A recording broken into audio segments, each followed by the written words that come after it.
Good morning, guys. Anne-Marie from the Soul Awakening Academy here. So say hi because I'm live streaming and recording for YouTube also. So it's been a while since I went live on the Soul Awakening Academy page. I can see lots of people joining. So say hi. And yeah, I just wanted to jump on because I've been offering to do lots more videos, lots more training videos to support my students' learning and development and spiritual growth. So if you don't know who I am, my name's Anne-Marie. I'm owner of the Soul Awakening Academy, and I train spiritual life coaches to become master life coaches using my method called the Soul Awakening Method. So you can check out my academy at soulawakeningacademy.co.uk. We have lots of courses to suit all budgets and kind of all interests as well, from meditation to chakra balancing and healing to our master signature program. So today one of the students has asked me to produce a video about the inner critic. So the inner critic is a massive part of the training that we cover, because the inner critical voice can be in all of us, and no matter where you are in life, most of us carry within us this yin and yang, this you can do and you can't do attitude, and that's just part of the normal human experience. So hello girls, I can see you here. How are you? So how do we deal with the inner critic, though, when we're faced in a situation where we're presenting our skills to the world? Often as life coaches, we have to, especially now with the social media age, we have to put ourselves out there and be the front of our business. We can't hide behind, an advert or a post. People want to know who we are because it builds trust in who we are. And instantly, your ideal client will know if they do or they don't want to work with you within a couple of seconds of you kind of appearing on screen. And that's really important because this, the way that they see you on the internet, the things that you share, the way that you present yourself, the things that you talk about, and your body language is talking to them, is talking to your ideal client. So your ideal client will only be half listening to what you're saying. The rest of them will be looking at your energy really and noticing, are you confident? Do you come across well? Are you the best person to help them? Because in all fairness, they are looking for some type of leader. And to be a leader, you don't need to be authoritarian. You can be a kind, compassionate and caring leader, but they are looking for some leadership skills within you, and they come through in your own confidence. So how do you deal with it? Well, a lot of us have been conditioned. This is a massive part of the training, is about childhood conditioning. And that childhood conditioning can play a massive part in our success. It can help us or it can hinder us. It really does depend on the messages that you received as a child. So whether you did or you didn't have a supportive caregiver, a supportive parent whose words of support, nurture and wisdom you can use in your adult life to support you through the fear-based, situations that you're presented with, such as maybe standing up and giving a talk, even just following your dream of becoming a coach or a healer can be massive. The inner critic can play a massive role on whether you actually fulfill your life's purpose. I had this many years ago when I was setting up my coaching practice, because the heart of me, I'm a healer, and I do that through coaching and energy-based work. But my practical side, the side that was very judgmental because it had been judged and criticized, that part of me was so strong that it really did not allow me to fully step into and own who I am for quite some time. And that was so damaging on my mental health, because all that did was keep me in a state of anxiety, denial, constant rumination of thoughts, I'm not being my true self, and this horrible feeling every day when I woke up that I knew I was not being my true self, and that was so painful to live with, until I finally made a decision to own who I am, to be comfortable with it. And if people don't like it, then it's none of my business. So listening to the voice in your head and separating it out from the true self. On the course, we talk a lot about archetypes, the archetypes that are playing in your head, the stories that you've developed around these situations that you're in. So think about the story that you're telling yourself about the anxiety you have, whether that's your skills as a coach, whether you're already a coach and you are scared of taking clients, whether you're afraid to put yourself out there to get clients, or whatever situation you're faced in. If it causes some limiting beliefs and this secondary voice that tells you you can't do it, you're not good enough, people are going to criticize and judge you, then you have to separate that out from the self, because it's not part of the true self.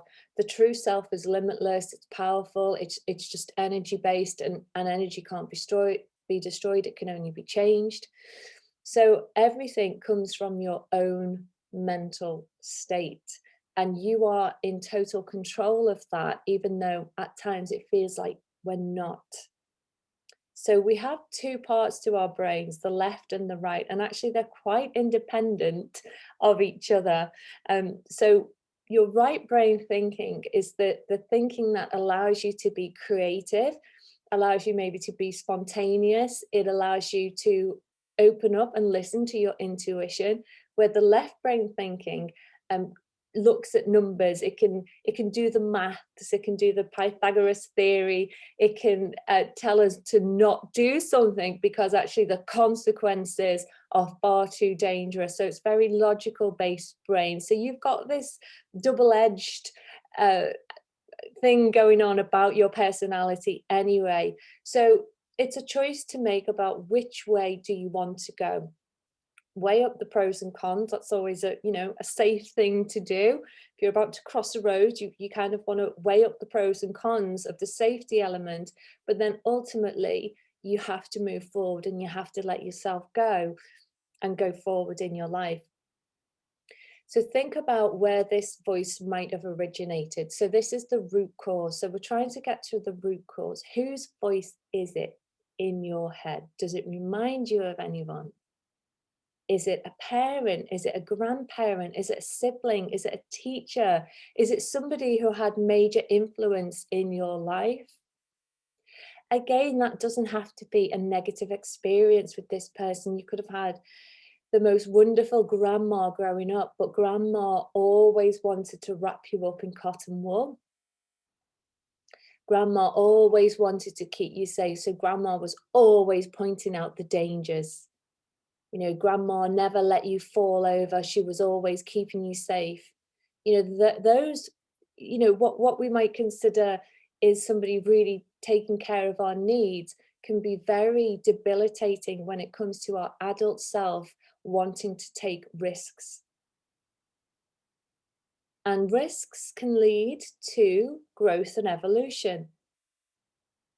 So think about whose voice it is. Okay. And one of the biggest questions you have to ask yourself, who is actually saying this to you now? Who is the voice in your head now? If it's not grandma, then who is it? And the answer to that is it's you. Like, there is no one else. I don't know this, but there might be someone in your life criticizing you, and that is going to come down to a situation where you might need to stand up for yourself. But if there isn't anybody in your life that's criticizing you and it's all internalized, then you are in control of switching that negative limiting voice. And it all comes down to what you perceive about yourself. Throughout our life, throughout our childhood and our adulthood, we would have heard so many different messages, but only a percentage of those will have stuck within you. and have formed a part of your core identity, although they may not be true. So if you think back to, what do you truly believe about yourself? Maybe if you write it down, what do you truly believe about yourself? And then ask yourself which ones are actually true. So if you wrote a whole list of 50, 70 things that you believed about yourself, good and bad, and then really circled the ones that had emotional charge, the ones that really resonated with you, you might have a mix of good and bad, and then filter out the ones that don't belong to you, that didn't originate with you, that were conditioned into you, that was said to you by someone else. Start to see the fact from the fiction. You know, we hang on to these emotions because we haven't been able to process them. And we haven't been able to process them because an immature child probably took them on at some point and then had no choice but to believe them to be true about the self. If you were to hear those same messages as an adult, you could probably like hear them and then rationalize them, because you always refer to the self. If somebody makes a comment and it doesn't land with you, it doesn't bother you, it's because you don't believe that about yourself. If somebody makes a comment and it hurts and you're triggered, it's because at some point it's been a painful experience for you. You might have heard it over and over again in the past, and you've internalized that to be true. So everything has to be sorted out in your own mind, figuring out the root cause. Who did it originate with? Who's continuing that cycle of the critical voice? Is it someone else still doing it to you? Case of standing up for yourself, owning yourself, expressing yourself, communicating fully, and really honoring yourself in that way. Or are you just continuing the cycle of negativity and berating yourself? Figuring out what you truly believe about yourself, figuring out what is true and what is not true about you, so you can start to give your brain some fact-based evidence. What is true and what is not true. So start to do some processes around that and see if it helps. Then you must start to retrain your brain. Nothing else changes unless you retrain your brain. So how long have you been in this cycle of negative thoughts, of this inner critic? How long has that voice been there? You know, I'm 44, so my critical voice might have been with me for 35 years, something like that, even longer. So for me to change that pattern so it becomes positive, so that it empowers me, so then it enables me to be vulnerable, to put myself forward, to, you know, show up online and be open to criticism and judgment and whatever else. In order for me to retrain my brain so I've got the power to do that, then I need to actively practice some positive self-belief.